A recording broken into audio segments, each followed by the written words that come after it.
Mutton কষা কার কার favourite আমাকে জানিও। আজকে আমাদের বাড়িতে হচ্ছে সানডে স্পেশাল মাটন কষা।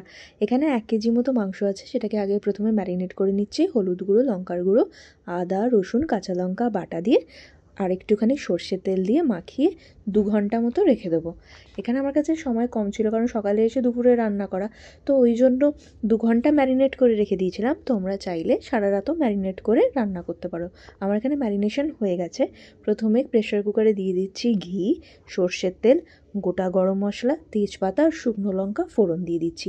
দিয়ে এখানে 1 কেজি মাংসের জন্য আমি 7টা গোটা গোটা পেঁয়াজ দিয়ে দিচ্ছি। তোমরা চাইলে কম বেশি ইচ্ছে মতো দিতে পারো। গোটা পেঁয়াজ দিয়ে মাটন কষা রান্না করলে কিন্তু একটা দারুণ টেস্ট আসে। তার মধ্যে দিয়ে দিয়েছিলাম আদা রসুন কাঁচা লঙ্কা যে পেস্টটা বেঁচেছিলো ম্যারিনেশনের পর, সেইটা দিয়ে এবার ম্যারিনেট করা মাংসটা দিয়ে বাস এবার শুধু ভালো করে কষানো। এর মধ্যে আর কোনো সেরকম কিছু মশলা যাবে না।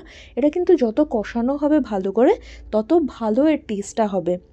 এটা কষাতে কষাতেই এই পেঁয়াজটাও গলে যাবে।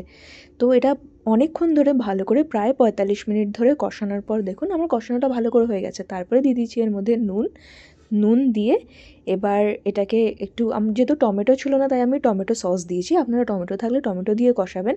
এবার পরিমাণ মতো জল দিয়ে আমি 2টো সিটি দিয়ে নিয়েছিলাম, কারণ এটা কষাতে কষাতেই আমার অনেকটা নরম হয়ে গেছিলো। দেখুন এটা ভালো করে সেদ্ধ হয়ে গেছে। এবার এর উপর দিয়ে খালি একটু জায়ফল গ্রেট করে আমি দিয়ে দিচ্ছি, একটা ছোটো গ্রেটারের সাহায্যে জায়ফল গ্রেট করে দিয়ে দিচ্ছি।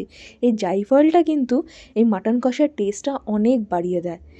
এবার এটাকে আরও কিছুক্ষণ ফুটিয়ে নিয়ে আমি সার্ভ করে দিচ্ছি। আমার মাটন কষাটা দুর্দান্ত হয়েছিল, আপনারাও ট্রাই